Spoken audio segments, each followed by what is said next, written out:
বাড়িতে একটা সবজি নেই, আর এদিকে আমার বরটা মদ খেয়ে সারা জায়গায় ঘুরে বেড়াবে টোটো করে, একটা সবজিও কিনবে না। ছেলে মেয়েগুলো যে কি খায় সেদিকে কোনো হুঁশ নেই। এই শাক কুটে নিয়ে এসছি, এগুলো ঘুটে রাখবো, যা হয় হবে। দিদি খুব সুন্দর কচি কচি ডাব আছে, তুমি নাও না, সকাল থেকে একটাও বিক্রি হয়নি।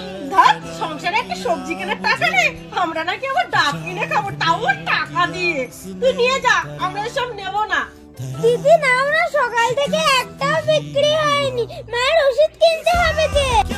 দেখ, কোনো রকমের পাশের বাড়ি থেকে 40 টাকা ধার করে নিয়ে এসছি, ঘরে চাল নেই, চাল কিনতে হবে, তারপর নেবো না, তুই নিয়ে চলে যা। দিদি 40 টাকা আমাকে দাও না, তাহলে আমি মায়ের ওষুধ কিনতে পারবো, না হলে আমি চিরদিনের জন্য আমার মাকে হারিয়ে ফেলবো। ঠিক আছে, আমি মা হারানোর যন্ত্রণা বুঝি।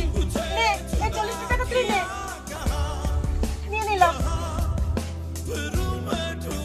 ছেলেটার মুখের দিকে তাকিয়ে টাকাটা তো দিয়েই দিলাম, এখন দুপুরে কি রান্না করব?